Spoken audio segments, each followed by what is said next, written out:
إذ قال لأبيه يا أبت لم تعبد ما لا يسمع ولا يبصر ولا يغني عنك شيئا. Kisah Nabi Ibrahim adalah kisah yang sangat menakjubkan di dalam Al-Quranul Karim, karena Nabi Ibrahim alaihi salatu wassalam adalah Abul Anbiya, bapak dari seluruh para nabi. Karena setelah Ibrahim alaihi salatu wassalam diutus menjadi nabi dan rasul dan juga ulul azmi, serta dipilih menjadi kekasih Allah Khalilur Rahman, maka nabi-nabi setelahnya semuanya nasabnya kepada Ibrahim alaihi salatu wassalam. Tidak ada satupun nabi dan rasul setelah diutus Ibrahim alaihi salatu wassalam kecuali nasabnya sampai kepada Ibrahim. Dan itu dari dua jalur. Jalur pertama dari Ishak. Ishak memiliki putra namanya Yakub. Kemudian Yakub memiliki 12 putra. Dari keturunan 12 putranya disebut Bani Israel.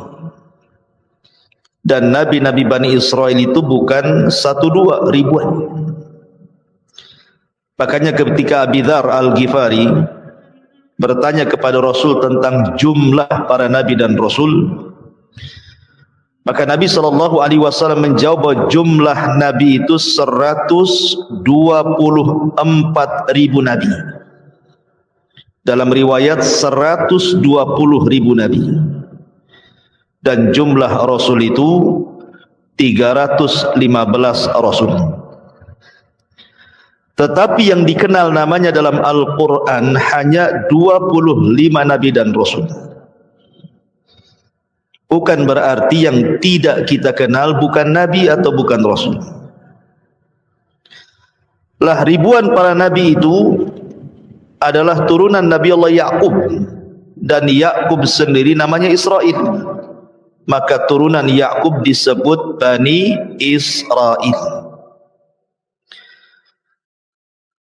Dan Bani Israel ditutup kenabiannya dengan Isa ibnu Maryam. Ini dari jalur Ishak.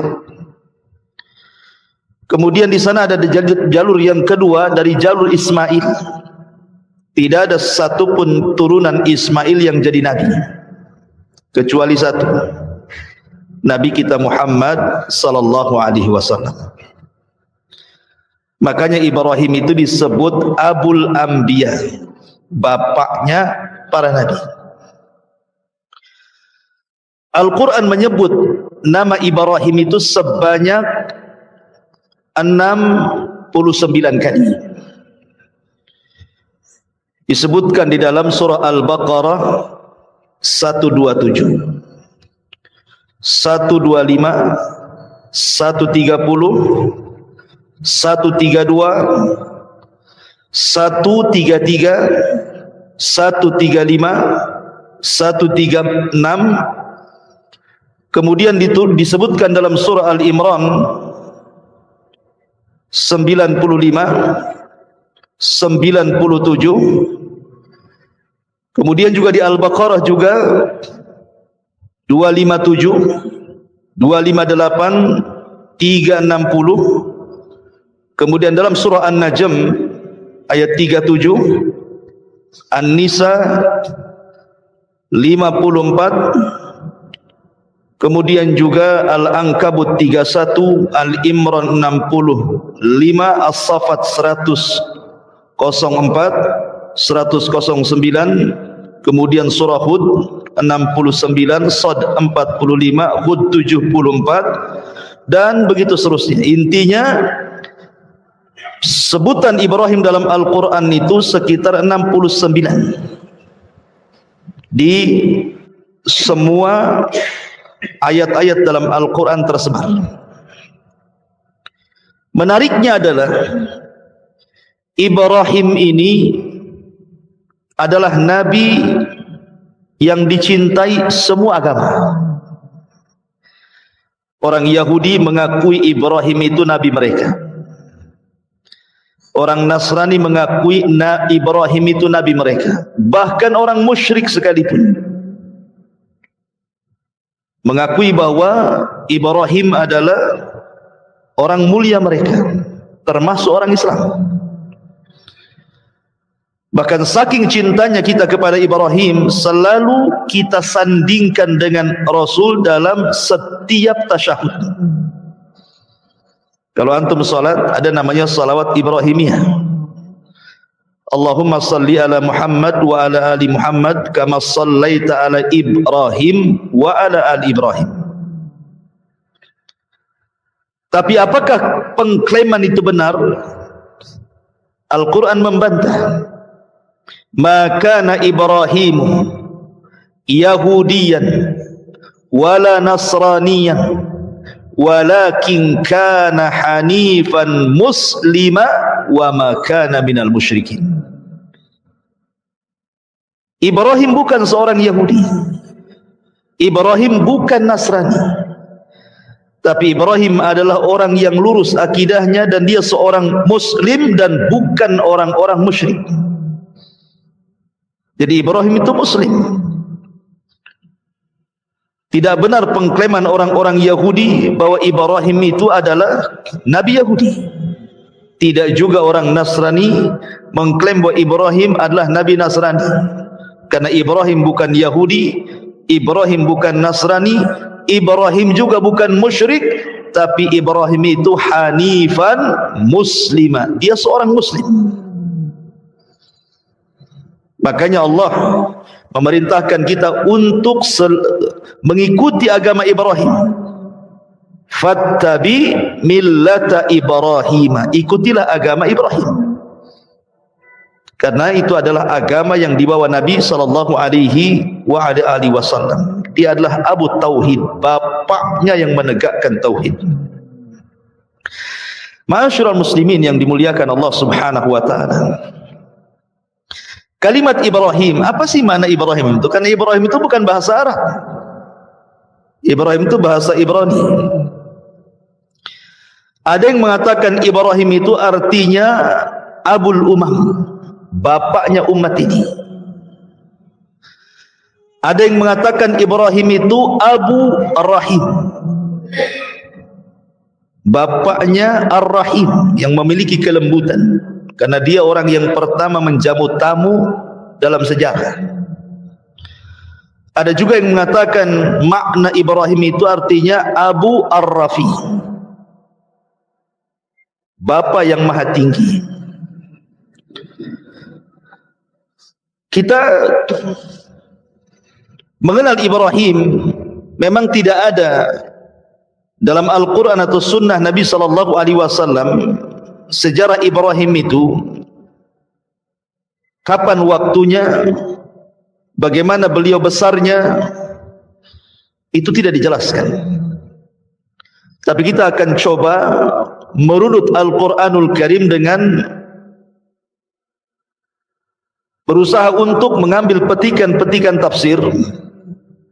Coba kita runut bagaimana kisahnya Ibrahim biar menjadi sebuah kisah, biar enak gitu ya. Ma'asyiral muslimin yang dimuliakan Allah Subhanahu wa taala.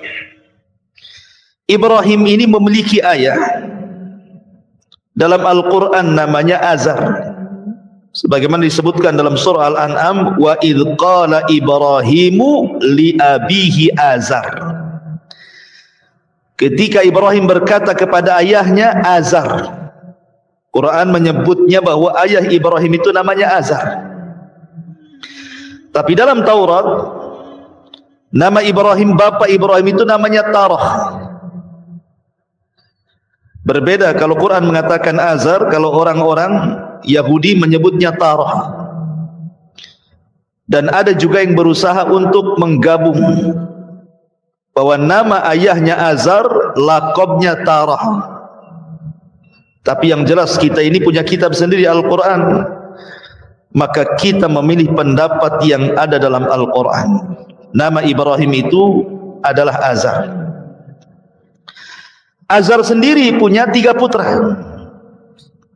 Pertama Ibrahim, yang kedua Nahur, dan yang ketiga Haran. Haran inilah ayahanda Nabi Lut.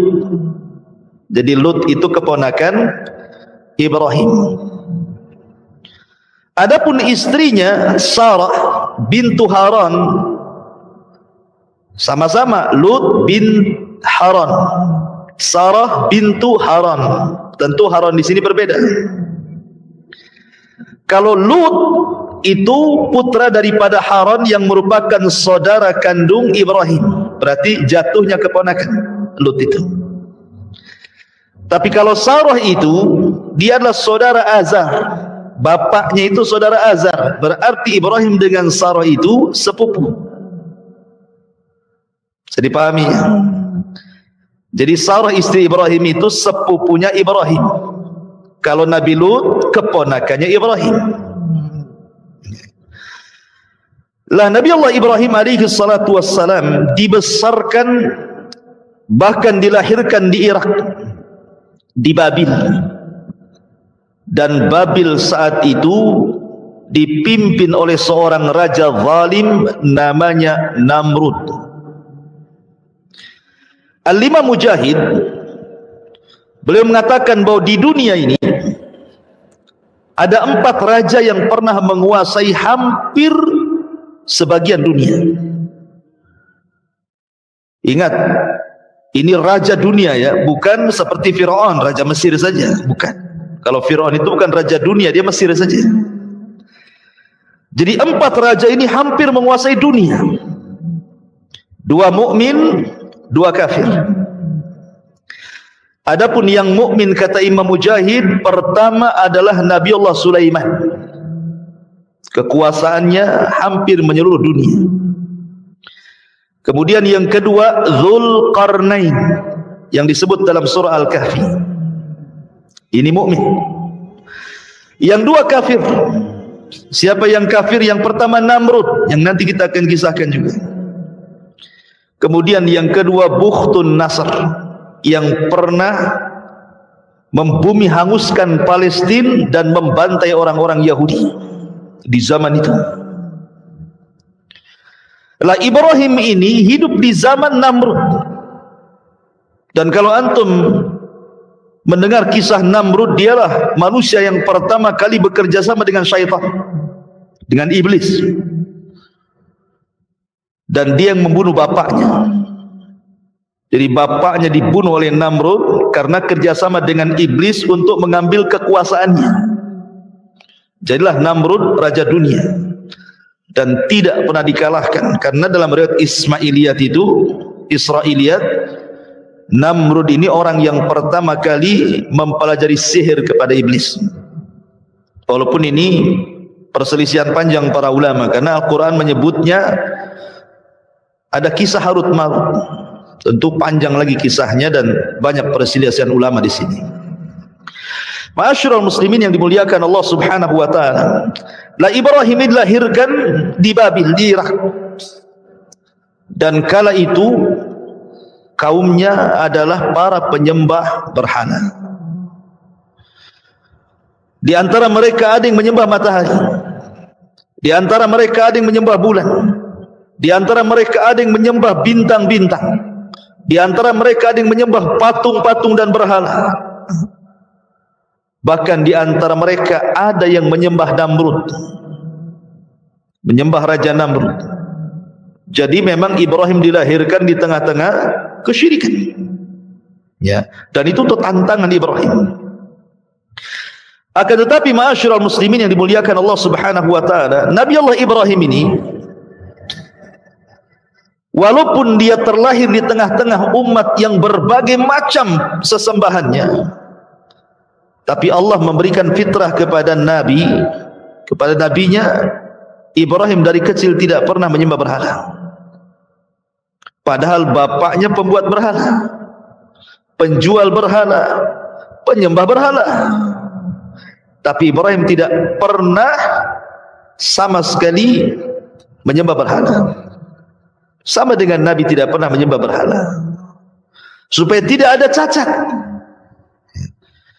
Di kemudian hari setelah dia jadi nabi, kemudian ada kritikan, dulu kau juga nyembah berhala kan begitu ya. Ibrahim tidak nyembah berhala. Bahkan satu riwayat, Azar ini kan pembuat patung, dan patung yang dijualnya itu, dibuatnya itu untuk dijual dan untuk disembah kaumnya. Jadi Azar itu kalau sudah membuat patung, maka disuruhnya anak-anaknya yang 3 orang ini untuk menjual ke pasar. Haran dan juga Nahur itu kalau jualan patung laris mereka. Kalau Ibrahim tidak pernah satu patung pun ada yang beli, karena cara jualnya begini. Kalau Ibrahim menawarkan patung itu, ishtaru man la yadurrukum wa la yanfa'ukum, belilah patung ini yang tidak bisa mendatangkan manfaat dan tidak bisa mencegah madarat. Kira-kira ada yang beli? Itu bahasa jualannya Ibrahim itu. Yang ada yang belilah, bahasa yang seperti itu. Belilah patung ini, tapi patung ini tidak memberikan manfaat kepada kalian dan tidak memberi madarat kepada kalian. Bahkan terkadang patungnya dibawa ke sungai, suruh minum. Ishrab, ishrab, minum, minum katanya. Ya nggak bisa minum lah patung. Ya. Jadi kadang-kadang ayahnya marah karena nggak pernah laku. Jadi dari kecil saja fitrahnya itu sudah menolak berhala Ibrahim itu. Maka disebut hanifan. Hanif itu lurus, tidak pernah melakukan kesyirikan, itu disebut hanif. Hanifan muslimah wa makana minal musyrikin. Sebelum saya lanjutkan kisah Ibrahim ini, Al-Quran banyak memberikan sifat-sifat mulia kepada Ibrahim. Pertama, Allah subhanahu wa ta'ala katakan, inna Ibrahima kana ummatan qanitan lillahi hanifah. Di sini Allah berikan 3 sifat. Sesungguhnya Ibrahim itu kana ummatan. Apa ummat itu? Ummat itu artinya ar-rajulul al-jami'u lihisalil khairi hatta yakuma maqama ummatin minan nas. Kalimat umat ini artinya seorang laki-laki yang terkumpul sifat-sifat kebaikan padanya. Di mana kalau cerita keimanan, dia orang yang paling beriman. Kalau cerita sedekah, dia orang yang paling sedekah. Kalau cerita zikir, dia orang yang paling zikir. Sebutkan apa saja kebaikan ada pada dia, seolah-olah dia mewakili umat dan pantas untuk dijadikan uswatun hasanah. Kemudian yang kedua, qanitan. Qanit itu artinya luzumu ta'ah, orang yang terus di atas ketaatan. Maka nanti kita kalau menceritakan Ibrahim dari kecil sampai tua, semua cerita ibadah, semua cerita dakwah, karena dia luzumu ta'ah, di atas ketaatan. Hanifan artinya lurus, tidak pernah melakukan kesyirikan. Kemudian Allah subhanahu wa ta'ala mensifati Ibrahim dalam Al-Quran, syakiran li an'ummi, hamba yang senantiasa bersyukur akan nikmat Allah subhanahu wa ta'ala. Kemudian Al-Quran juga mensifati dengan al-hilmu, inna Ibrahim lahalimun awwabun munib. Ibrahim itu lahalim, orangnya lembut. Nanti kita lihat bagaimana dakwah dia ke orang tuanya, sangat lembut sekali, patut ditiru ya. Dan itu modal untuk berdakwah, kelembutan. Kemudian sakha, orangnya dermawan. Bayangkan Ibrahim itu punya peternakan unta. Untuk apa? Untuk dijual? Bukan. Ibrahim itu diberikan kekayaan oleh Allah Azza wa Jalla, dan dia punya peternakan unta. Peternakan unta itu hanya untuk menjamu tamu. Jadi kalau ada tamu, sembelih 1 unta. Ada tamu, sembelih 1 unta. Ada tamu, sembelih 1 unta. Hanya itu saja, hanya untuk menghormati tamu. Makanya orang yang pertama kali menghormati tamu Ibrahim. Kita mah nggak pernah kalau ada tamu aqua gelas, tamu aqua gelas, tamu aqua gelas, nggak pernah nyembeli ayam antum. Lihat Ibrahim ini sampai punya peternakan unta hanya untuk menjamu tamu saja, luar biasa. Kemudian orangnya sabar, sabar sekali. Hartanya untuk menjamu tamu, badannya dilemparkan ke api, anaknya disuruh disembelih. Sabar Ibrahim itu orangnya. Kemudian riayatu li ahli, dia senantiasa memperhatikan keluarganya. Sesibuk apapun Ibrahim berdakwah kepada kaumnya, tidak pernah melupakan keluarganya. Makanya di dalam Al-Quran sering Ibrahim digambarkan bagaimana dia berdakwah kepada bapaknya. Ya abati, wahai ayahku, lima ta'bud ma la yasma wa la yubsir. Kenapa kau sembah zat yang tidak mendengar, tidak melihat? Bahkan Ibrahim pernah berdoa kepada Allah, wa junubni wa baniya an na'budal asnam. Ya Allah, jauhkan aku dan seluruh anak turunanku jangan sampai ada yang menyembah berhala. Jadi memperhatikan keluarganya. Dan itu harusnya punya perhatian bagi kita. Yang pertama kali diperhatikan kepada keluarga, ajari mereka tauhid. Jangan melakukan kesyirikan. Karena umumnya kalau antum pulang ke kampung, keluarga di kampung itu mungkin kurang ilmu, tidak sampai hidayah kepada mereka, ya, masih suka datang ke dukun kan itu ya. Kemudian tangkal-tangkal, jimat-jimat, kemudian tradisi-tradisi yang berbau syirik kan itu ya. Dakwahi mereka. Kemudian juga Ibrahim itu syuja'ah, punya keberanian. Bayangkan dihancurkan patung-patung Namrud itu. Namrud itu raja dunia, ya. Kok bisa dihancurkan patung-patungnya? Kan kalau nggak berani nggak akan mampu tuh. Dia masuk ke daerah khusus di istana, tempat Namrud nyembah berhalanya, dihancurkan berhalanya. Kalau nggak punya keberanian nggak akan bisa. Ya, nanti kita jelaskan dan kita kisahkan. Dan Ibrahim disebut memiliki salamatul qalbi, sebagaimana Allah mengatakan idja'a rabbahu biqalbin salim. Ibrahim itu hatinya betul-betul jernih dan sifat-sifatnya banyak lagi. Makanya wajar kalau seandainya Allah mengatakan innallaha astafa Adama wa Nuha wa ala Ibrahim wa ala Imran 'alal alamin. Sungguhnya Allah telah pilih pertama Adam karena dia bapak manusia. Kemudian Nuh karena dia rasul pertama. Kemudian Ibrahim karena dia bapaknya para nabi. Kemudian keluarga Imran karena dia imamnya Baitul Maqdis. Inilah orang-orang yang dipilih dalam Al-Quran. Ya. Jadi Ibrahim itu salah satu orang yang dipilih oleh Allah Azza wa Jalla. Ma'asyiral muslimin yang dimuliakan Allah Subhanahu wa taala. Adapun di masa remajanya, bagaimana kisah Ibrahim di masa remaja? Ibrahim ini ketika diangkat oleh Allah Subhanahu wa taala menjadi nabi dan rasul setelah dewasa, maka yang pertama kali dakwah adalah keluarga.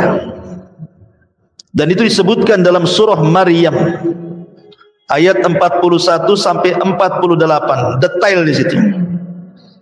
Allah mengatakan wadhkur fil kitabi Ibrahim innahu kana siddiqan nabiyya. Ceritakanlah wahai Muhammad kisah Ibrahim di dalam Al-Quran. Sesungguhnya dia adalah seorang yang sangat membenarkan, maksudnya seorang nabi. Idh qala li abi, ketika dia berdakwah kepada ayahnya, ya abati lima ta'budu ma la yasma' wa la yubsir wa la yughni anka syai'ah. Lihat bagaimana panggilan Ibrahim kepada ayahnya, padahal ayahnya kafir. Ibrahim tidak memanggil namanya ya Azar, tidak, wahai ayah, wahai ayahku, tidak pernah memanggil nama. Makanya Hasan Al-Basri mengatakan siapapun anak yang memanggil nama orang tuanya berarti anak itu telah durhaka. Panggil dengan panggilan yang lembut, ya abati, wahai ayah, wahai ayahandaku. Mengapa engkau menyembah sesuatu yang tidak mendengar, tidak melihat, tidak dapat menolong kamu sedikit pun?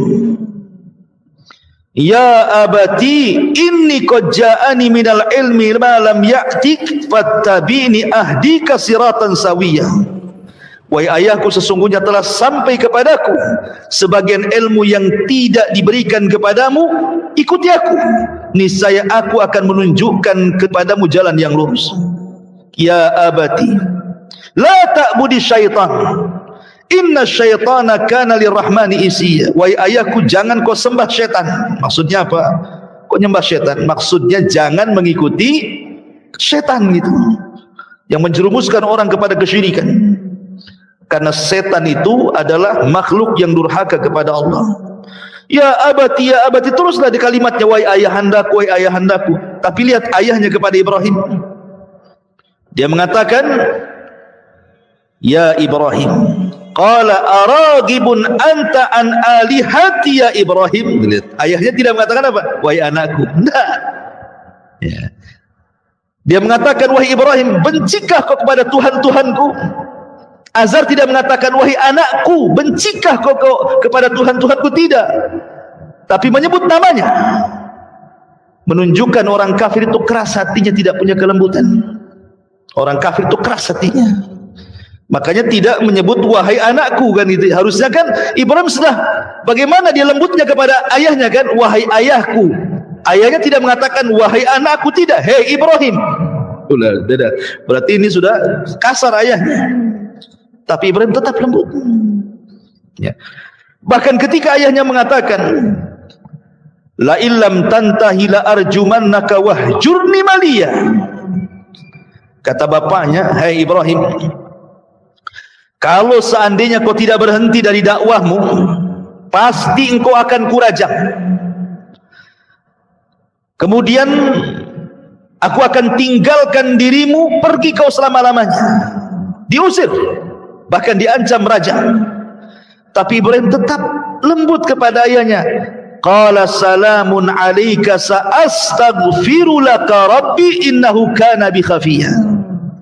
Ibrahim mengatakan, semoga keselamatan dilimpahkan kepadamu wahai ayahku. Aku akan tetap memohonkan ampun bagimu kepada Tuhanku, sesungguhnya dia sangat baik kepadaku. Walaupun ayahnya keras hati, Ibrahim tetap lembut. Harusnya seperti itu seorang anak kepada orang tua. Terkadang antum diuji oleh orang tua yang memang awam kan itu ya, tidak punya pendidikan agama. Terkadang ngomong itu kasar. Yang diceritakan dunia saja. Nggak ngirim duit marah dia. Kan itu ya. Dimakinya anaknya, dikutuknya anaknya kan itu ya. Tak jarang orang tua seperti itu. Tetapi ayat ini mengajarkan kita selaku anak yang sudah dapat hidayah, tidak boleh kita ini kasar dengan orang tua. Tetap kita lembut. Lihat Ibrahim.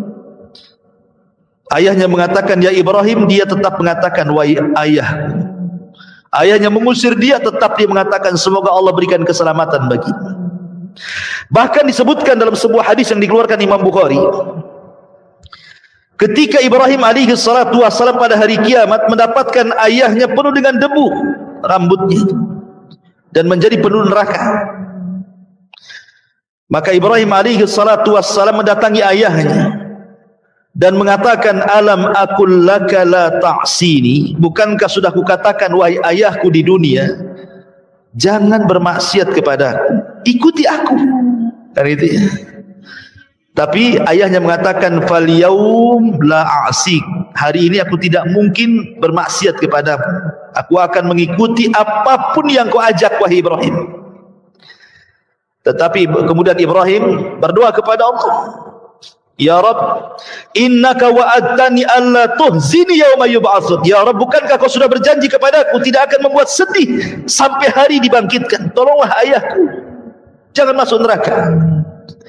Tapi Allah mengatakan kepada Ibrahim, inni haramtul jannata 'alal kafirin. Wahai Ibrahim, ku haramkan surga untuk orang kafir. Ayahmu pasti masuk neraka. Tapi lihat sampai kelembutan Ibrahim ketika nanti pada hari kiamat meminta kepada Allah agar ayah jangan dimasukkan ke neraka kan. Begitulah kelembutan Ibrahim dalam berdakwah, gitu maksudnya. Luar biasa. Ya. Ma'asyiral muslimin yang dimuliakan, setelah dia berdakwah kepada keluarga, di sini tidak sebutkan kepada ibunya karena tidak ada kisahnya, semua kepada ayahnya. Kemudian mulailah Ibrahim berdakwah kepada seusianya, kepada teman-teman duduknya. Karena antum pasti punya teman-teman duduk gitu ya, di warung kopi di mana kan adalah ya. Mulailah Ibrahim itu datang ke mereka, mulai berdakwah. Dan itu disebutkan dalam surah Al-An'am, wa kadzalika nuriya Ibrahim malakutas samawati wal ard waliyakuna minal muqinin. Dan demikianlah kami memperlihatkan kepada Ibrahim kekuasaan yang kami tunjukkan di langit dan di bumi, dan agar dia termasuk orang-orang yang yakin. Ketika datang malam, Ibrahim kumpul dengan kawan-kawannya, khusus para penyembah bintang. Datang dia ngobrol, ya kan? Kemudian setelah melihat bintang, kata Ibrahim, hadza rabbi. Oh, boleh jadi bintang itu Tuhan kita. Wah, senang kawan-kawannya. Seolah-olah Ibrahim pro dengan mereka, gitu ya, mengakui ketuhanannya. Karena selama ini mereka tahu Ibrahim itu keras orangnya. Oh, Ibrahim sudah mengakui bahwa bintang Tuhan kita. Terus Ibrahim ngobrol sampai pagi. Tiba-tiba bintangnya hilang. Apa kata Ibrahim? Qala la uhibbul afilin. Aku tidak suka Tuhan yang suka tenggelam, suka muncul, katanya. Kok Tuhan kadang-kadang tenggelam, kadang-kadang muncul? Itu Tuhan apa, katanya? Nggak jadi, kecewa lah kawan-kawannya ini. Ya. Kemudian besoknya dia datang lagi ke orang-orang seusia dia, khusus para penyembah matahari, para penyembah bulan. Ngomong gitu juga. Ketika melihat bulan, oh jangan-jangan itu Tuhan kita semua. Ini umat yang nyembah bulan senang. Oh, Ibrahim sudah tobat, mengakui bulan itu Tuhan kita, katanya. Terus Ibrahim ngobrol sampai pagi. Tiba-tiba bulannya hilang juga. Apa kata Ibrahim? Falamma afala qala la illam yahdini rabbi la akunanna minal qaumidz zalim. Aku tidak suka lah Tuhan ini, kadang muncul, kadang tenggelam. Sungguh jika Tuhanku tidak memberikan petunjuk kepadaku, niscaya aku termasuk orang-orang sesat. Sama juga bulan dengan bintang, muncul lagi tenggelam lagi, muncul lagi tenggelam lagi. Tuhan apa ini, katanya. Kemudian setelah itu Ibrahim datang kepada umat khusus para penyembah matahari. Kemudian setelah melihat matahari, dia sedang ngobrol-ngobrol dengan para penyembah matahari, dia mengatakan, hadza rabbi hadza akbar. Oh, mungkin ini Tuhan yang benar, lebih besar dibandingkan matahari, bulan dan juga bintang. Ini lebih besar, jangan-jangan ini Tuhan kita. Oh, senang para penyembah matahari itu. Rupanya Ibrahim terus ngobrol sampai sore, matahari pun tenggelam. Gimana Tuhan ini semuanya muncul tenggelam, muncul tenggelam, katanya. Maka Ibrahim mengatakan, qala ya qaumi inni bari'um mimma tusyriku. Wahai kaumku, aku berlepas diri dari kalian, dari kesyirikan yang kalian lakukan. Aku tidak akan nyembah Tuhan yang kalian sembah. Ibrahim seperti ini bukan berarti Ibrahim sedang cari Tuhan. Ibrahim ini konteksnya sedang berdakwah. Dia tahu Tuhannya Allah, tapi dia ingin berhujah kepada orang-orang yang menyembah bintang, menyembah bulan dan menyembah matahari, bahwa yang kalian sembah itu tidak benar, gitu maksudnya. Makanya Ibrahim masuk ke wilayah mereka, masuk ke wilayah sini, masuk ke wilayah sini, maksudnya kan, seolah-olah Ibrahim itu bagian dari mereka, untuk berhujah kepada mereka bahwa bintang, bulan, matahari itu bukan Tuhan. Makanya Allah mengatakan dalam surah Fussilat ayat 37, wa min ayatihi al-lailu wan-nahar wasyamsu wal-qamar la tasjudu lisyamsi wala lil-qamar wasjudu lillahilladzi khalaqahunna in kuntum iyyahu ta'budun. Dan dari tanda-tanda kuasa Allah ada malam, ada siang, ada matahari, ada bulan. Jangan kalian sembah matahari, jangan kalian sembah bulan, sembahlah Allah yang menciptakan itu semuanya kalau kalian betul-betul beribadah kepada Allah. Selesai berdakwah kepada yang seusianya, mulailah Ibrahim berdakwah kepada kaum secara keseluruhan, kaum Kaldania.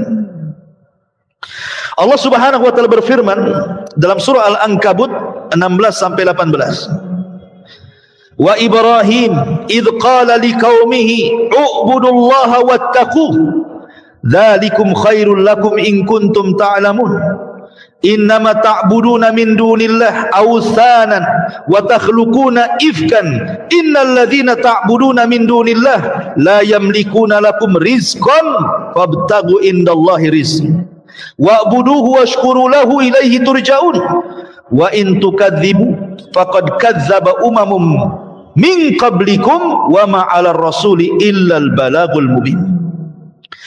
Dan ingatlah ketika Ibrahim berkata kepada kaumnya, sembahlah Allah, bertakwalah kalian kepada Allah, yang demikian itu lebih baik bagi kalian. Jika kamu mengetahui sesungguhnya yang kamu sembah selain daripada Allah itu hanyalah berhala-berhala, batu-batu, pohon-pohon saja, dan kamu membuat kebohongan seolah-olah mereka Tuhan. Sesungguhnya apa yang kalian sembah selain Allah itu tidak mampu memberikan rizki kepadamu, maka mintalah rizki kepada Allah, sembahlah Dia, bersyukurlah kepada Allah, hanya kepadanya kamu akan dikembalikan. Ibrahim mengatakan, Tuhan yang kalian sembah itu loh nggak dapat rizki. Bahkan disebutkan dalam ayat, seandainya nih ada lalat mengambil satu butir nasi sesajen untuk berhala, berhala itu tidak akan sanggup mengambilnya. Satu butir nasi yang diambil lalat kemudian pergi, berhala tidak akan bisa merebutnya. Nggak percaya, coba aja. Antum kasih sesajen untuk berhala itu, ambil satu nasi, antum pergi, dikejar nggak antum? Kalau dikejar hati-hati. Iya. Ma'asyiral muslimin yang dimuliakan Allah Azza wa Jalla, Ibrahim pakai logika itu, berdakwah dengan logika dia kan. Tuhan mulu tidak ada manfaatnya, tidak ada madarat, enggak mendatangkan madarat juga, enggak bisa mendatangkan rizki, ngapain disembah? Ma'asyiral muslimin yang dimuliakan Allah Subhanahu wa taala. Kemudian setelah Ibrahim berdakwah kepada ayahnya, kepada seusianya, kemudian kepada kaumnya secara keseluruhan, mulailah Ibrahim berdakwah kepada Namrud, pada raja. Ingat, dalam syariat kita afdalul jihad kalimatul haq inda sultanil jair. Seutama-utama jihad itu kalimat yang anda lontarkan dari kalimat kebenaran kepada pemerintah yang zalim, kepada penguasa yang zalim. Karena kalau kita menyampaikan kebenaran kepada penguasa yang zalim itu risikonya besar, bisa ditangkap, dipenjara, dibunuh, kan gitu ya. Tetapi tentu dengan cara yang bijak. Tidak boleh menasihati pemerintah di hadapan panggung, di medsos, nggak boleh. Ya, itu akidah ahli sunnah. Tapi menasihati secara sembunyi-sembunyi kebenaran itu memang berat. Kalau tersinggung antum bisa kena pasal karet kan gitu. Masuk antum, dimasukkan ke penjara. Terkadang dihilangkan antum itu. Jadi Ibrahim ini betul-betul berdakwah kepada Namrud. Ketika Namrud ini membuat acara kerajaan, mungkin kalau di negeri kita ini Agustusan lah kan itu. Karena kan dulu kan sistem kerajaan kan itu. Apa kata Namrud? Dibuatlah pesta besar di lapangan. Istana kosong, ada semua ke lapangan, tumpah ruah di lapangan. Kata Ibrahim, tallahi, bersumpah dia, demi Allah, la akidanna asnamakum ba'da an tuwallu mudbirin.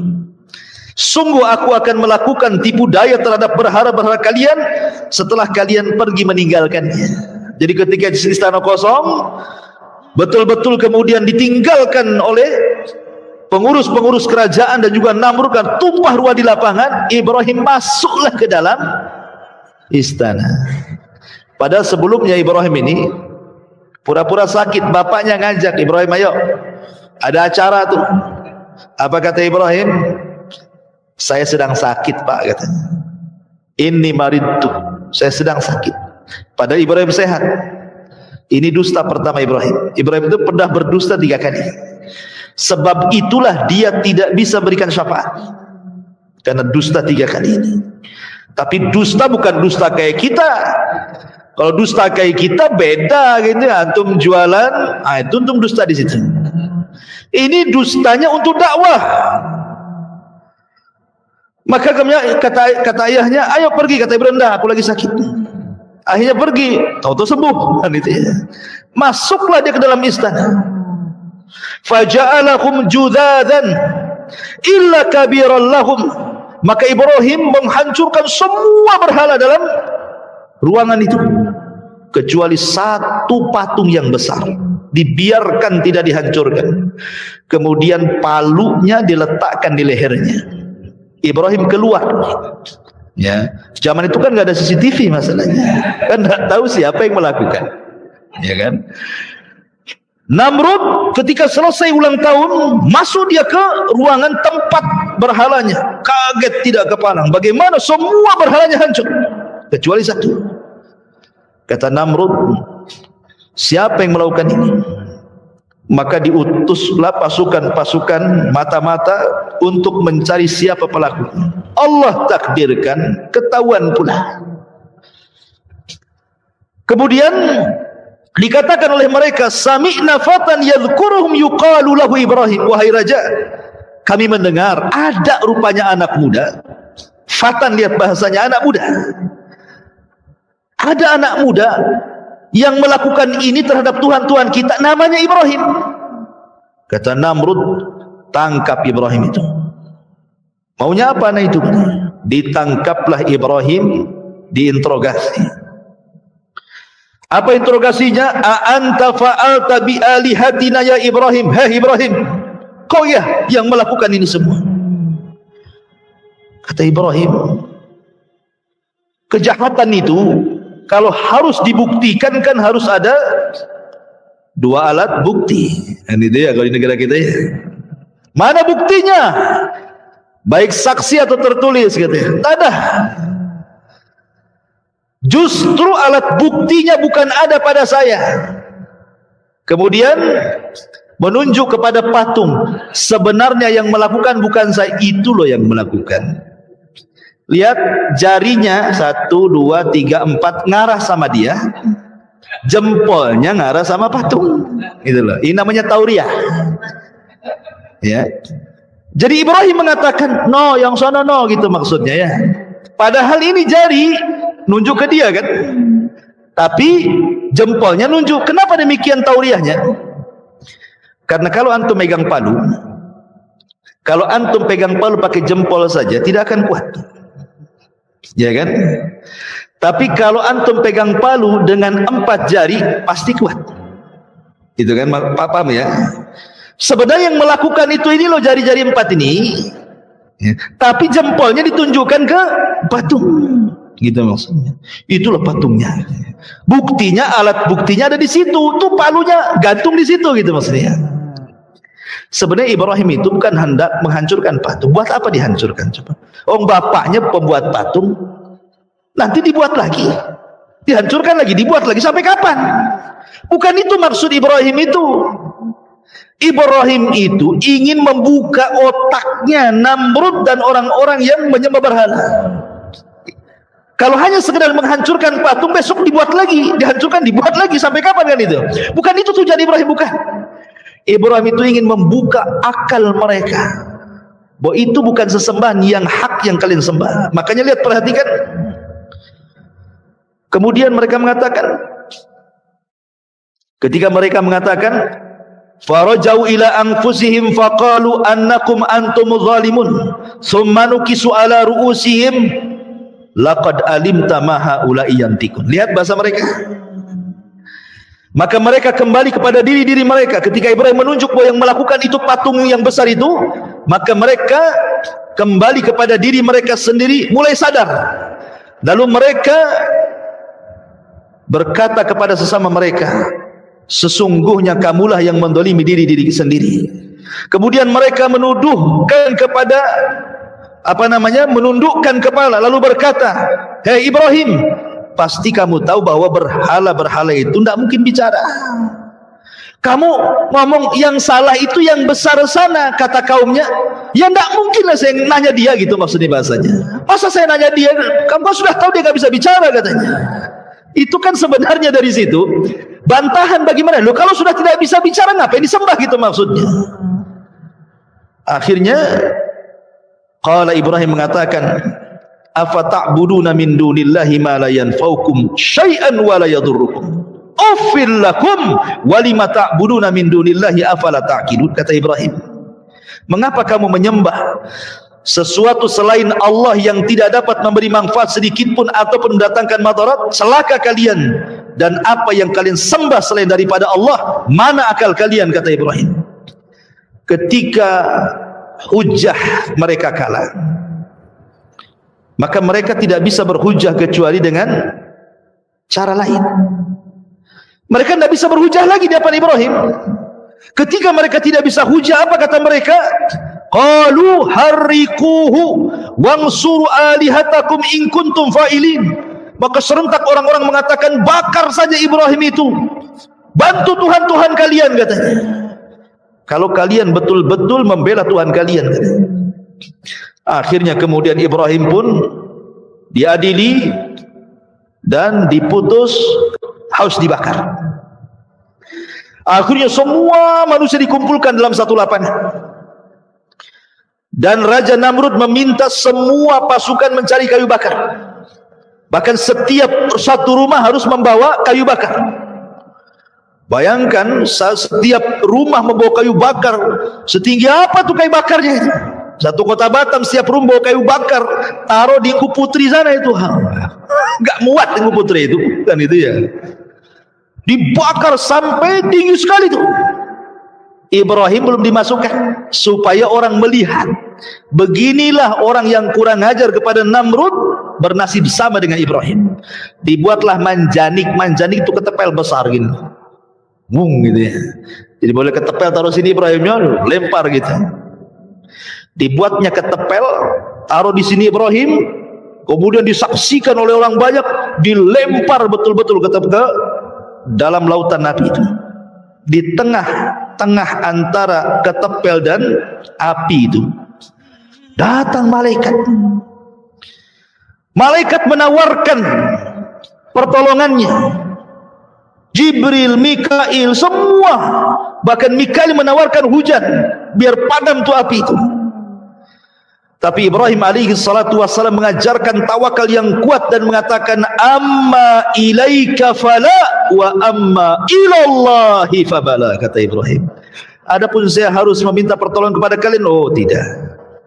Tapi kalau kalian suruh meminta pertolongan kepada Allah, ya. Maka Ibrahim mengatakan, hasbunallah wa ni'mal wakil, ni'mal maula wa ni'man nasir. Cukuplah Allah penolong. Ketika Ibrahim masuk ke dalam api, semua binatang datang meniup supaya padam, kecuali satu binatang, tokek pula datang niup-niup supaya gede. Si tokek ini, semua binatang itu niup supaya padam, si tokek ini niup supaya besar. Makanya Nabi SAW memerintahkan untuk membunuh wazak. Ya, tokek dan sejenisnya lah ya, cicak, tokek, bahkan berpahala tuh. Sekali pukul mati pahalanya besar. Ya, 2 kali pukul kurang pahalanya. 3 kali pukul kurang. Dipukul-pukul gak mati-mati. Berarti cicak-cicakan itu. La haula wala quwwata illa billah. Makanya kenapa cicak itu sunahkan dibunuh. Apakah kemudian cicak sekarang ini menerima kesalahan tokek di zaman Nabi Ibrahim? Gara-gara tokek moyang saya gitu. Saya yang kena imbasnya dibunuh. Nggak ada kaitan. Ya, memang itu perintah. Ya. Ketika Nabi SAW memerintahkan sesuatu untuk dibunuh, berarti memang ada madaratnya. Seperti kenapa Rasul memerintahkan untuk membunuh tikus. Memang tikus itu fawasik, binatang fasik, suka nyuri. Ya. Kalau jengking, ular suruh dibunuh, karena memang binatang yang membahayakan. Ini ular pula dirawat sama orang. Kan ada tuh orang lawat ular yang gede-gede itu, tidur pula sama ular dia. Banyak kejadian lah orang rawat ular dipatuk ular pula dia mati. Ya. Dulu ada perempuan tuh nari ular, kena patuk mati dia. Gitu ya. Jadi memang suruh dibunuh kok malah dirawat pula. Kecuali binatang-binatang yang memang tidak boleh dibunuh. Seperti kodok, nggak boleh dibunuh kata Rasul. Karena kodok ini salah satunya adalah dia untuk membunuh hama-hama padi. Kalau dibunuh, padinya banyak ini kan. Ada pula sate kodok. Kodok tuh nggak boleh dibunuh. Kalau antum ingin sate kodok nggak apa-apa, makan hidup-hidup, keluar hidup-hidup. Nggak bisa kan? Nggak boleh dibunuh kodok itu. Biarkan dia hidup, dilarang. Tawon tidak boleh dibunuh. Saya pernah ke Banyuwangi, suruh makan. Sekali, Pak, makan Pak. Ini apa ini? Sayur tawon. Enggak bisa ya. Kok sayur tawon? Rupanya orang itu di sayur asam tawon itu. La haula wala quwwata illa billah. Tidak boleh tawon dibunuh. Ya, jadi ada binatang-binatang yang boleh dibunuh, ada binatang-binatang yang tidak boleh dibunuh. Ketika Rasul mengatakan bahwa wazak itu dibunuh, ya kita bunuh. Apa alasannya? Ya, yang jelas setiap binatang yang dibunuh pasti ada madaratnya. Tidak perlu kita katakan karena ini warisan moyang tokek dulu, enggak. Itu ya, kasihanlah tokek-tokek sekarang.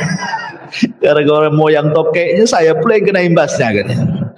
Ma'asyiral muslimin yang dimuliakan Allah Subhanahu wa taala. Intinya bahwa Ibrahim masuk ke dalam api. Maka Allah Subhanahu wa taala mengatakan dalam Al-Quran, kulna ya narukuni bardan wa salaman ala Ibrahim. Maka ketika Ibrahim masuk ke dalam api, Allah berfirman, wahai api. Jadi Allah memerintahkan api. Ya, api makhluk Allah. Allah sudah berhak memerintahkan makhluknya. Wahai api, jadilah kau dingin. Coba bayangkan kalau ayat sampai di sini titik, bahaya. Satu api dunia bisa dingin, orang nggak bisa ngopi.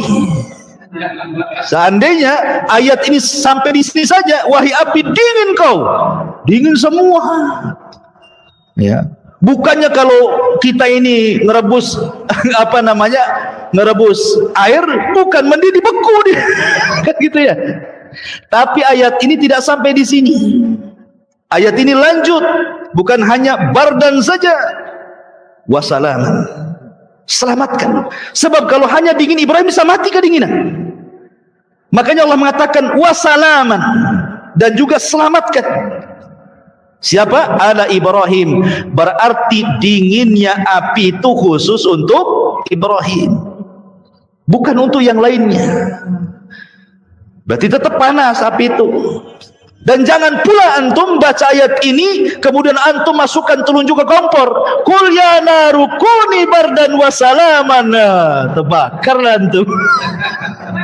Tidak ada ceritanya. Ya, ini khusus Ibrahim. Antum tidak bisa, walaupun baca ayat ini 1000 kali tetap aja api itu panas. Ya. Ma'asyiral muslimin yang dimuliakan Allah Azza wa Jalla. Kemudian setelah beberapa hari, kan padamnya lama tuh, api segede gitu kan padamnya lama. Sudah padam, abunya pun masih panas kan itu ya. Setelah beberapa hari abunya sudah apa namanya menjadi abu, sudah dingin, manusia itu datang lagi menyaksikan bagaimana nasib Ibrahim ini. Tiba-tiba di dalam abu itu keresak, kerusuk, keresak, kerusuk. Rupanya Ibrahim masih hidup. Ya, Ibrahim masih hidup. Coba bayangkan. Harusnya Ibrahim masih hidup, itu mukjizat Ibrahim. Dia tidak mempan dibakar api. Harusnya jadi sebuah peringatan. Makanya Namrud, dia mengatakan kepada iblis, karena kan ada kerjasama tuh Namrud dengan iblis tuh. Yang ngajarkan sihir Namrud itu iblis. Dalam Israiliyat diceritakan seperti itu. Iblis, kenapa sihir yang kuajarkan kepadaku tidak lebih sakti daripada Ibrahim, katanya. Namrud itu. Setan ini tidak mau kalah. Ya, setan tidak mau kalah. Dia mengatakan, Ah, kau hanya itu sihir biasa, kamu juga bisa, katanya. Itulah setan. Setan datang itu mukjizat kan. Tapi supaya Namrud tetap menyembah dia, dia meyakinkan kepada Namrud. Ah, itu biasa itu. Masyarul muslimin yang dimuliakan Allah Azza wa Jalla. Lah dari peristiwa inilah Ibrahim alaihi salatu wassalam sudah tidak kuat lagi berdakwah di daerah Kaldaniun, di Babil, di Irak. Tidak bisa ini, harus hijrah. Dari situ maka Ibrahim mulailah melakukan hijrah pertama.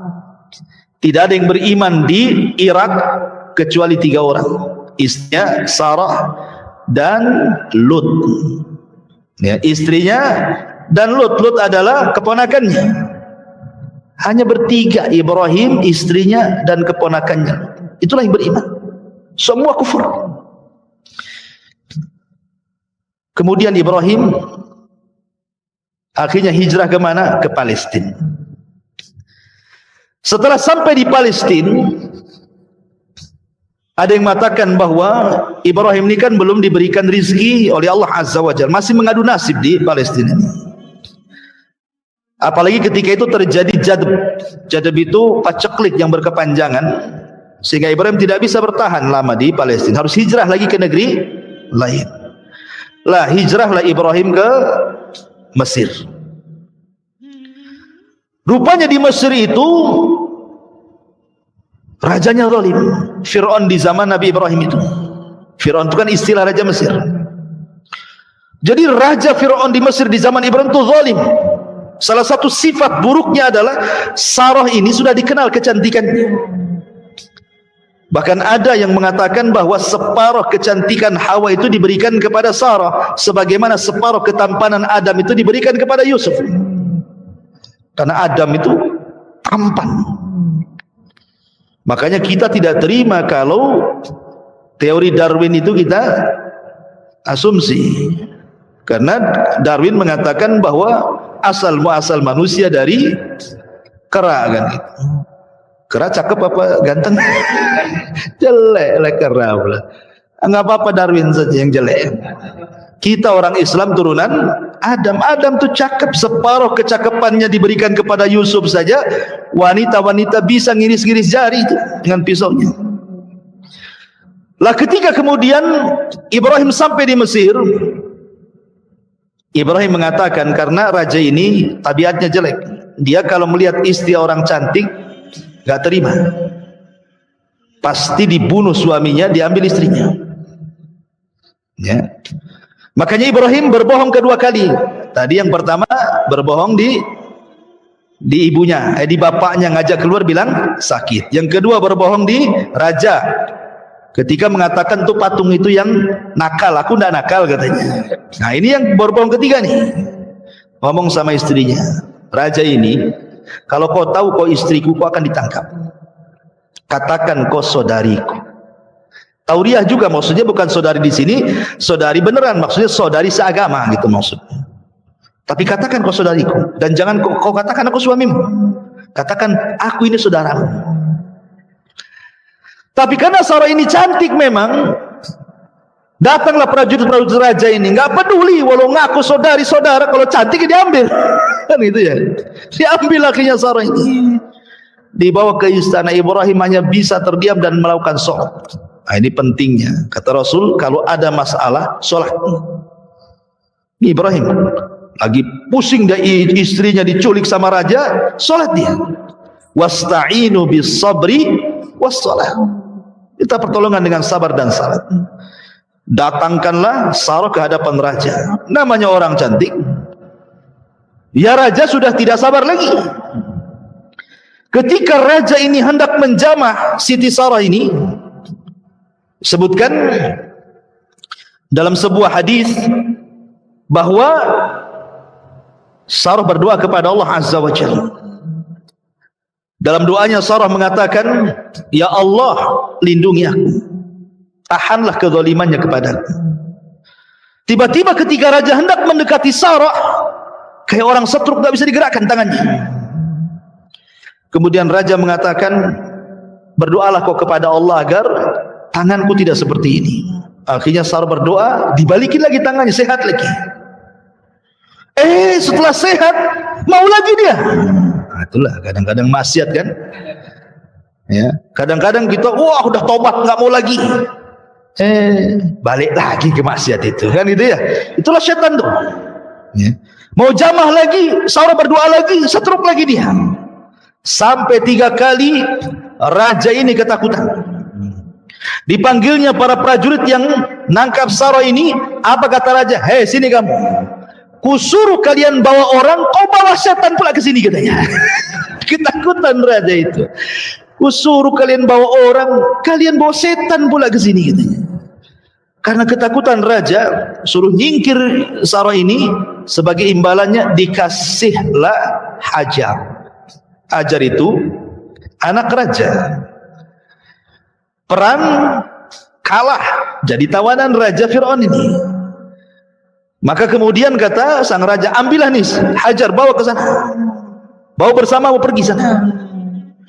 Akhirnya Sarah pun pergi membawa budak pemberian daripada sang raja zalim. Ketika kemudian berjumpa dengan Ibrahim, Ibrahim sedang sholat. Begitulah keajaiban sholat. Ya. Ma'asyiral muslimin yang dimuliakan Allah, akhirnya karena tidak mungkin dilanjutkan di Mesir, balik lagi Ibrahim ke mana? Ke Palestina. Lah Ibrahim ini ikhwatu fiddin muliakan Allah Subhanahu wa taala. Usianya sudah lanjut. Setiap hari dia berdoa kepada Allah Subhanahu wa taala, Rabbi habli minas salihin. Ya Allah, anugerahkan kepadaku anak yang saleh. Tapi tidak kunjung dikasih. Karena sudah tua, istrinya sudah nenek-nenek, bahkan dikatakan mandul. Tapi Ibrahim tidak jenuh mengatakan, Rabbi habli minas salihin, ya Rabb, anugerahkanlah kepadaku anak yang saleh. Kenapa Ibrahim minta yang saleh? Karena kalau anak itu saleh menjadi qurratu a'yun, menjadi penyejuk mata orang tua. Tapi kalau anak jahat, terkadang orang tua ini keceplosan ngomong, nak, baiknya kau mati saja lah. Ngapain kalau tahu kau kayak gini, ngapain ku lahirkan dirimu? Bagus waktu bayi ku cekik kau katanya. Kan gitu ya. Ada orang tua yang saking kesalnya sama orang tua, sama anak itu, sampai ngomongnya aneh-aneh itu. Udah tahu gini kau cekik, mati kau katanya. Karena enggak soleh.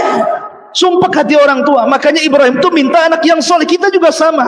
Doa kita kepada anak-anak itu, ya Allah jadikan anak kita yang soleh, jadikan supaya anak itu menjadi penyejuk mata gitu maksudnya. Tapi Allah Subhanahu wa taala tidak kunjung memberi.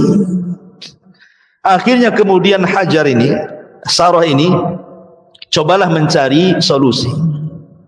Karena dia tahu bahwa suaminya kepengen punya keturunan, apalagi suaminya seorang nabi, harus ada keturunan kan gitu. Jadi Sarah ini mengatakan, ya Ibrahim, ambillah budakku ini, Hajar, nikahilah. Akhirnya kemudian Ibrahim pun menikahi Hajar dan menggaulinya. Kemudian Allah takdirkan Hajar hamil. Oh, rupanya perlu dipancing. Antum kalau sudah menikah lama, tidak punya anak, dipancing poligami. Biar punya anak. Ya. Ma'asyiral muslimin yang dimuliakan Allah Azza wa Jalla. Kemudian ini kalau udah dipancing kok istri kedua tak punya anak lagi, poligami lagi. Sampai kapan dan balik gitu ya. Taib.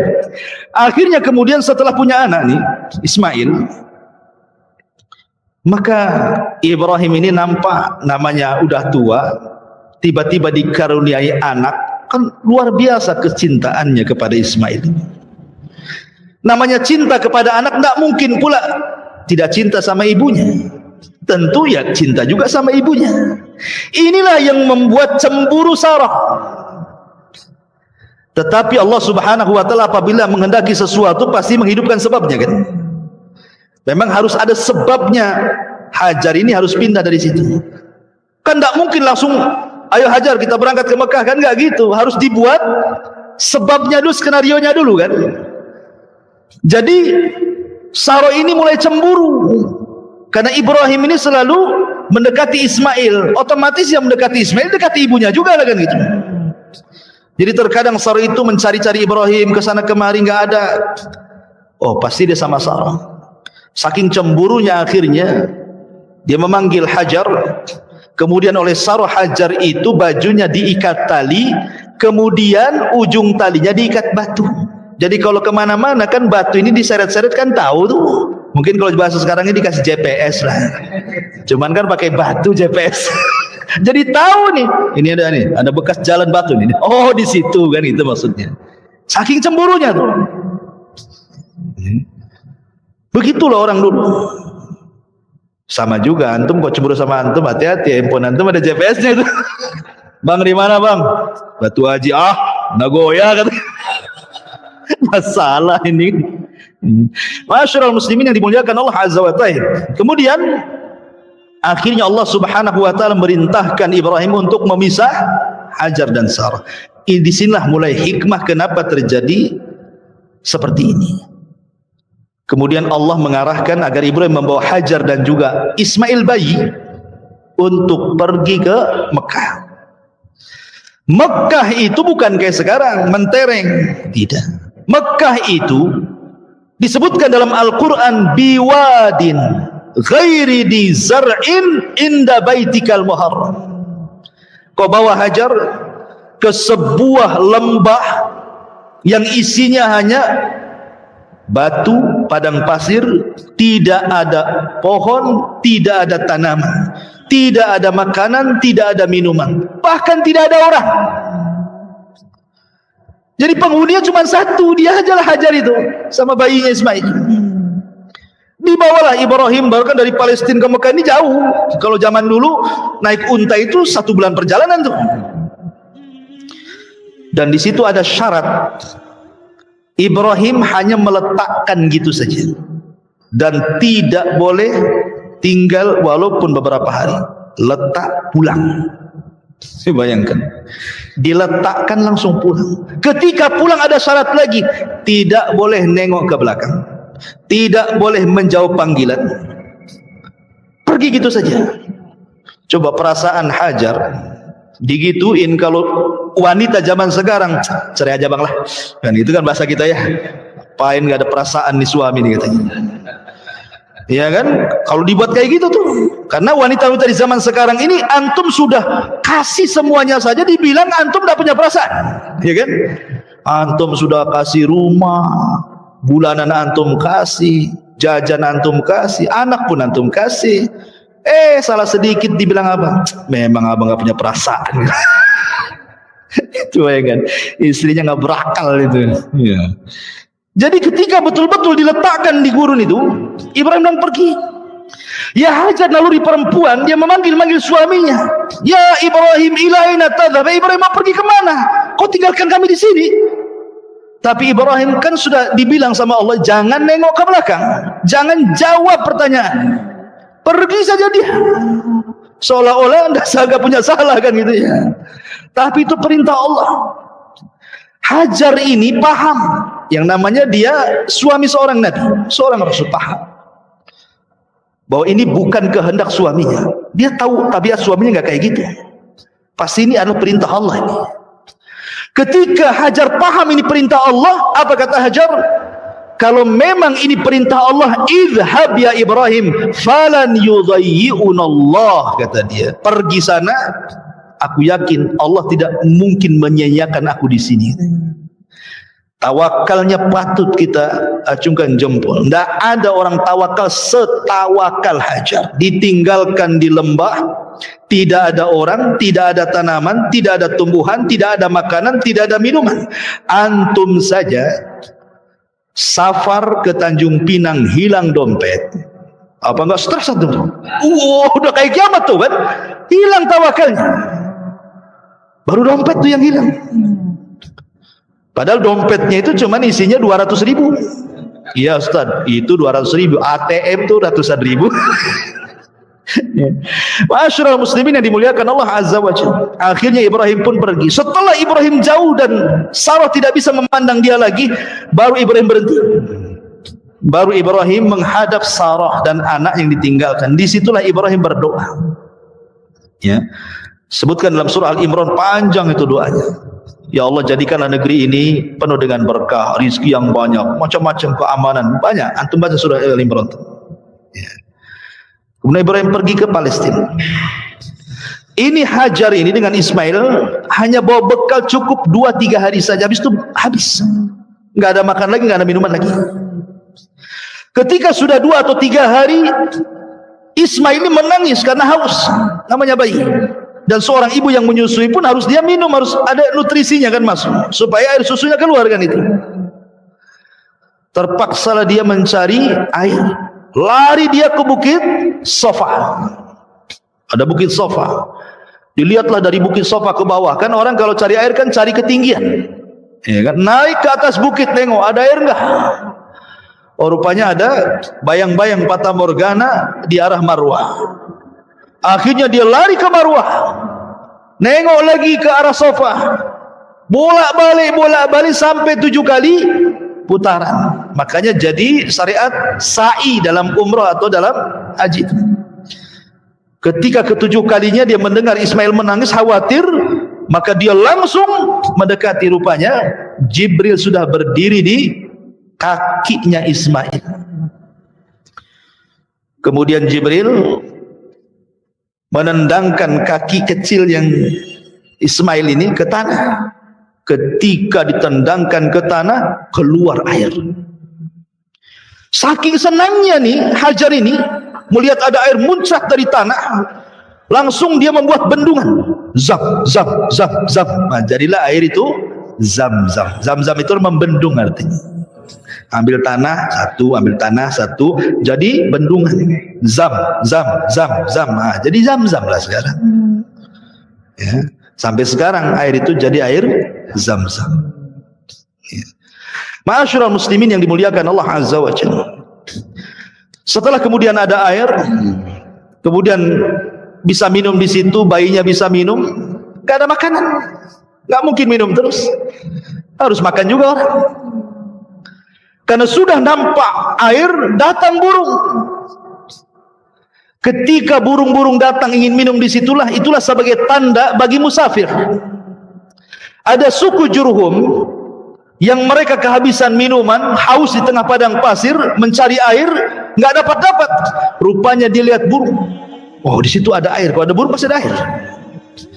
Maka suku Jurhum ini, suku Yaman ini, mendatangi burung itu, ternyata memang ada air. Di situ ada seorang wanita dengan bayinya. Ini suku Jurhum kalau mau jahat bisa dibunuh Hajar itu. Untuk ngambil air kan gampang saja, cuma wanita saja. Tapi suku Jurhum itu ada dari kabilah Yaman. Dan Rasul mengatakan untuk ahli Yaman, ahlul Yaman itu araqul qulub, lembut hatinya orang Yaman itu. Ya. Makanya kemudian akhirnya minta baik-baik. Boleh nggak saya minum dari airmu? Kata Hajar, boleh, tapi barter dengan makanan. Nah, disitulah dia bisa makan. Maka terjadilah barter minuman dan makanan. Akhirnya Allah jamin, betul kata Hajar, kalau memang ini perintah Allah, idzan lan yudayyi'unallah. Inilah kata-katanya terbukti. Ya kan? Kalau memang ini perintah Allah, wahai Ibrahim, pergi kau sana. Allah yakin tidak mungkin menyia-nyiakan saya di sini. Makanya enggak disia-siakan. Datang dengan sebab itu dapat makanan.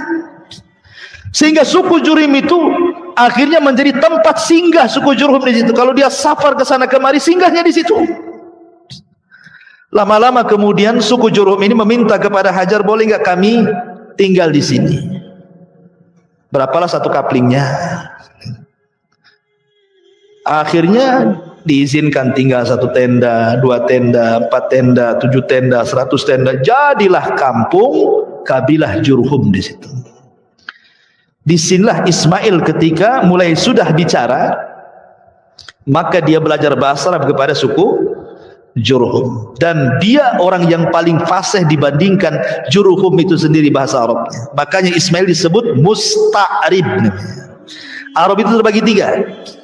Ada al-Arabul Badiyah, ada al-Arabul Baqiyah, ada al-Arabul Musta'rab.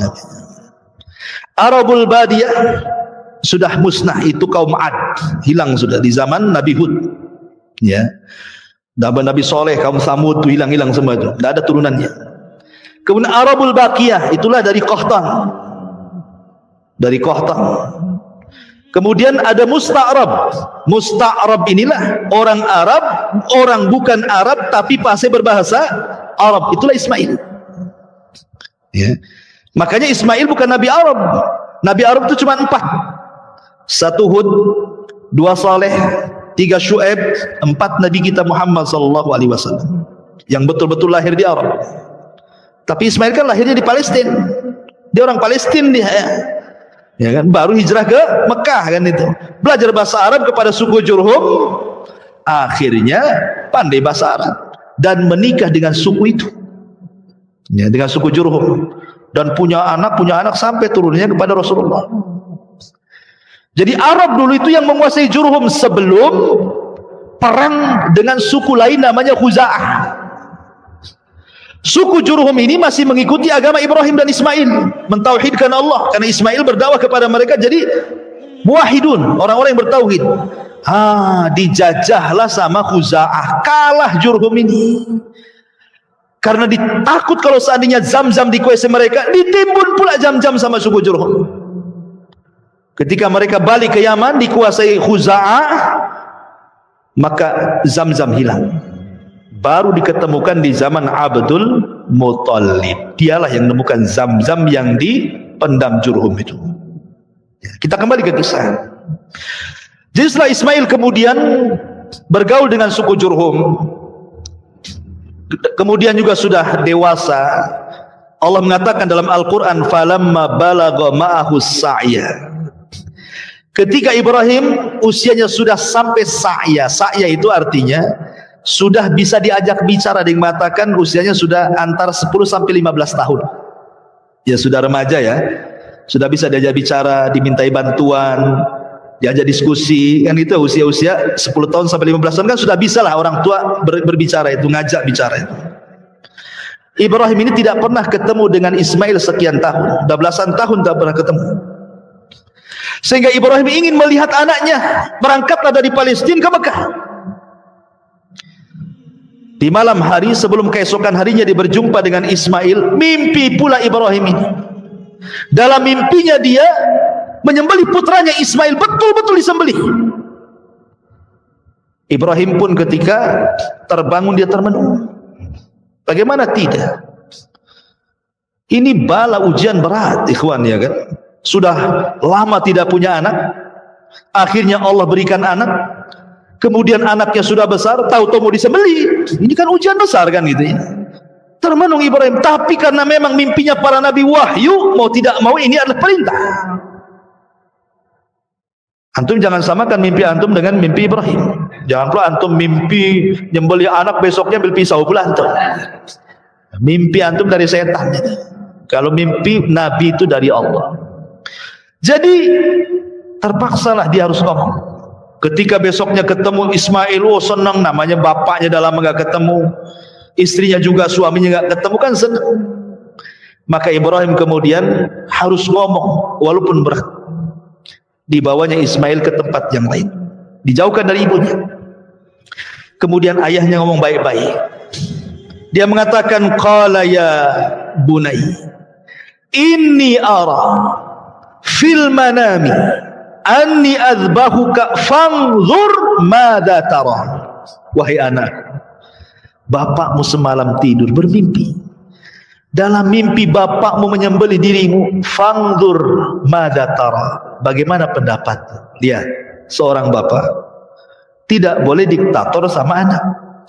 Kan ada tuh orang bapak kalau anaknya salah aja udah main tampar, main maki, main awas kau ya, udah main awas kau aja tuh. Ya. Tapi diajak ngomong baik-baik. Harusnya seperti itu seorang bapak pada anak. Diajak ngomong baik-baik anaknya, diajak diskusi. Ya. Libatkan diskusi. Menurut adik gimana ya bagusnya? Padahal jelas-jelas kalau dia berpendapat pun tidak bermutu ya pendapatnya. Tapi untuk ngajari dia berpendapat, apa salahnya? Kalau nak, menurut kamu gimana? Nggak apa-apa. Seperti Ibrahim ini ngajak diskusi kan, fangdur madzatar, menurutmu gimana nih? Tapi Ismail ini anak dari Hajar yang tawakalnya kuat, anak daripada Ibrahim yang Khalilur Rahman. Dia tidak bercanda, tidak ngasih mukaddimah, dia langsung mengatakan, ya abatif alma tu'mar satajiduni insyaallahu minas sabirin. Oh, mantap di jawabannya. Wahai bapak, lakukan saja. Kalau ini perintah Allah, lakukan saja. Insyaallah engkau akan dapati aku termasuk anak yang sabar. Lihat bahasanya. Ismail tidak mengatakan if'al ma turid, lakukan apa yang kau mau wahai ayahku. Tapi bahasanya if'al ma tu'mar, lakukan yang diperintahkan. Sebab kalau bahasanya lakukan apa yang kau mau, berarti bukan perintah Allah, ini kemauan bapaknya. Tetapi ketika bahasanya tu'mar, ini perintah, berarti tahu Ismail ini perintah Allah, bukan kemauan bapaknya. Dan lebih hebatnya lagi, Ismail mengatakan insya Allah. Insya Allah ini seolah-olah Ismail ingin mengatakan, wahai ayahku, kalau aku redho untuk disembelih, kau juga redho untuk menyembelih, Allah pun redho aku disembelih, pasti kau dapati aku termasuk anak yang sabar. Tapi seandainya aku redho disembelih, kau juga redho siap menyembelih, tapi Allah tidak redho, ini tidak akan menjadi anak yang sabar. Makanya bahasanya insyaallahu minas sabirin. Ya, itulah bahasa Quran luar biasa. Jika Allah berkehendak, kan itu ya, pasti kau akan dapati termasuk hamba Allah yang sabar. Ismail tidak pernah dia menyekat kalimat itu. Maksudnya tidak ada kata-kata mukadimah. Pak, itu kan mimpi. Enggak lah kan, enggak ngomong gitu kan. Pikirkan, anakmu satu-satunya. Kan enggak ada kan kalimat itu. Anakmu tuh si mata wayang. Kau mau bunuh bantai aku juga. Kan itu. Nanti kau tak punya anak lagi gitu. Tak ada. Ismail ngomong itu langsung, tegas, jelas. Wahai bapakku, kalau ini perintah Allah, lakukan. Insya Allah anakmu termasuk anak yang sabar. Tidak main tunggu Ismail. Pergi dia. Datang ke rumahnya, pamitan ke ibunya, ambil tali dan pisau, bergegas dia datang ke ayahnya. Kata Ismail, ya, ini tambang untuk mengingat badanku. Kalau kau tidak ikat aku, bisa saja aku kabur. Ya. Ini pisau sudah kutajamkan, sebab kalau tidak tajam, maka akan lama untuk menyembelihku. Ketika kau sembelih, aku minta 3 syarat. Sembelihlah di tengkuk, jangan di leher. Sebab kalau di leher, engkau akan memandang wajahku, kau kasihan tak jadi. Kalau di tengkuk, otomatis wajahnya terpendam. Yang kedua, sing-singkan baju. Jangan sampai ada satu darah menetes di bajumu. Kalau ibuku tahu, dia akan sedih. Dan yang ketiga, segerakan sembelihannya. Akhirnya Ibrahim pun betul-betul lah dia letakkan pisau. Betul-betul sudah dijalan-jalankan, seperti sudah digini-ginian pisau itu. Subhanallah, Allah buat tumpul pisau itu. Sebagaimana Allah menjadikan tongkat Nabi Musa ular, sebagaimana Allah jadikan api Ibrahim tidak membakar, Allah pun bisa membuat pisau tajam jadi tumpul. Jadi tumpul, tidak bisa disembelih gini-gini. Ketika betul-betul kesungguhan Ibrahim menyembelih putranya juga nggak bisa-bisa, tiba-tiba Allah Subhanahu wa taala berfirman, wa nadainahu ayya Ibrahim qad saddaqta ru'ya. Tiba-tiba dari langit ada panggilan dari Allah, Ibrahim, engkau sudah membenarkan mimpimu. Seolah-olah apa? Engkau sudah lulus ujian. Kau sudah lulus ujian. Kenapa Ibrahim sampai melakukan seperti ini coba? Dan kenapa Allah pula memberikan bala seperti ini? Kenapa ujiannya enggak yang lain saja? Kenapa harus menyembelih gitu ya? Kan banyak ujian, kenapa harus ini maksudnya? Ibrahim itu diuji oleh Allah Subhanahu wa taala soal kecintaan. Karena biasanya ketika orang cinta kepada Allah, contoh nih antum ketika belum ada pekerjaan, oh rajinlah antum ke pengajian. Ramailah pengajian itu. Ketika mulai ada tawaran bisnis di luar, ya kan, tawaran bisnis di luar, ya sebulan sekali mulai muncul. Kemana? Ada outlet sebelah sana. Mulai kan gitu. Ketika Ibrahim ini cinta dengan Allah, Tiba-tiba ada anak. Dikhawatirkan kecintaan Ibrahim kepada anaknya mengalahkan kecintaan dia kepada Allah. Jadi Allah ingin menguji, apakah cintamu masih tulus kepadaku ataukah sudah berpaling ke lain hati kepada anakmu. Soalnya seperti itu. Tapi dengan Ibrahim sungguh-sungguh menyembelih putranya, ingin melenyapkan putranya supaya kecintaannya hanya kepada Allah, maka Allah sudah yakin Ibrahim tidak mungkin memberikan kecintaannya kecuali kepada Allah. Sejak itulah disematkan kalimat Khalilur Rahman. Khalil itu kekasih. Dia lebih tinggi dibandingkan al-hub. Hub itu cinta, khullah itu cinta lebih daripada khullah. Namanya ada Habib, ada Khalil. Khalil itu di atasnya Habib. Dia kecintaan yang murni kepada Allah Subhanahu wa taala. Itu alasannya. Makanya Allah mengatakan inna kadzalika nuzil muhsinin. Begitulah kami akan membalas dengan balasan yang baik. Karena ini ujian berat. Makanya Allah sampai memberikan taukid penguat dalam ayatnya, inna hadza lahuwa al-bala'ul mubin. Lihat, Allah sampai membuat 3 penekanan. Inna, sesungguhnya. Kalimat sesungguhnya kan penekanan tuh. Inna. Hadza, ini. Lah adalah taukid lagi. 3 penguat dalam ayat ini. Sesungguhnya, ini benar-benar, sungguh-sungguh ujian yang berat bagi Ibrahim. Memang ujian berat, tapi Ibrahim lulus. Lulus dia, predikat kaum Lut. Lulus, ya. Makanya karena kelulusannya itulah Allah mengatakan wa fadainahu bidzibhin adzim. Allah turunkan kambing dari surga. Kata Abdullah ibn Abbas, warnanya putih dan gemuk dan bertanduk. Jadi kalau antum cari korban yang gemuk, yang bertanduk, yang putih.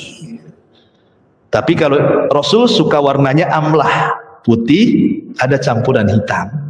Kalau kambingnya Ibrahim putih semua, ya kan? Kalau korban itu cari yang gemuk. Kalau yang gemuk pasti mahal. Makanya kalau ingin korban sudah nabung hari ini untuk tahun depan. Jangan udah dekat-dekat korban sibuk cari utangan. Pasti dapat kurus itu, nggak dapat gemuk. Gitu ya. Jadi kalau antum betul mau korban yang tabung dari sekarang kan gitu ya. Untuk tahun depan pasti dapat gemuk, dapat jantan. Dapat warna yang bagus, karena kalau mahal itu semua ada kan itu. Kalau murah antum mau cari yang mana? Kadang-kadang udah jelas-jelas bawa 5 juta, ada pula harga 3 juta, yang 2 juta dimasukkan lagi. Udah ini aja katanya, murah katanya. Kita sedang bermuamalah dengan Allah, ikhwan, bukan bermuamalah dengan orang. Karena kurban ini yang sampai kepada Allah bukan daging, bukan darah, tapi takwanya kita kepada Allah. Langsung cerita. Lanjut cerita, kemudian Ibrahim menyembeli domba itu. Makanya Allah mengatakan dalam ayat yang lain, wa taraknahu lil akhirin, dan cerita Ibrahim ini akan menjadi sebuah cerita bagi orang-orang setelahnya. Makanya setiap datang kurban pasti cerita Ibrahim, karena akan menjadi cerita bagi orang-orang setelahnya. Setelah itu maka Ibrahim pun balik lagi ke Palestina. Kemudian setelah itu meninggallah Sarah. Ketika meninggal Sarah, dia balik ke Mekah, kemudian membangun Ka'bah bersama Ismail dan tinggal di Mekah. Bahkan ketika meninggal Hajar, dia menikah lagi. Ya. Sampai akhirnya ketika Ismail alaihi salam sudah tua, beliau menikah dengan salah satu wanita Jurhum. Masalahnya akhlaknya jelek wanita yang pertama ini. Ketika Ibrahim ingin tahu istrinya seperti apa, dia datang ke rumahnya. Asik ngeluh saja istrinya itu. Karena suka ngeluh istrinya tidak tahu kalau itu ayahnya Ismail. Karena tidak pernah tahu kan mukanya. Dan istrinya pun tidak tahu itu ayahnya. Ibrahim hanya ingin menguji tentang kesabaran istrinya. Tapi istri pertama Ismail itu banyak ngeluh. Ya. Dan sifatnya perempuan kan ngeluh ya. Biasanya. Akhirnya kata Ibrahim, sampaikan kepada suamimu, ghayyir atabata babik.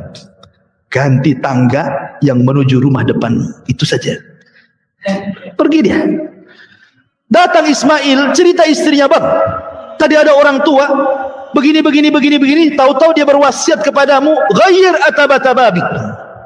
suruh ganti tangga menuju tempat depan rumahmu. Kata Ismail, oh kamu tidak paham, itu ayahku, berarti dia menyuruh aku untuk menceraikan kamu.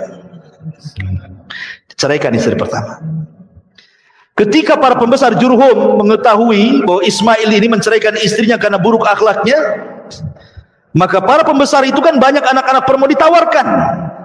Sudah nikah dengan anak saya saja, menikah dengan anak saya saja. Dapatlah istri kedua yang sangat baik sekali. Tapi Ibrahim masih tetap ingin nguji. Dia datang. Kemudian istrinya dilihatnya baik sekali, nggak ada keluhan sama sekali. Kemudian dihidangkan makanan dan minuman, kambing dan juga air zam-zam. Maka setelah itu Ibrahim makan daging kambing, minum air zam-zam. Kata Ibrahim, Allahumma barik lakuma fi syarabikuma wa ta'amikuma. Ya Allah, berkahi makanan keduanya dan minuman keduanya.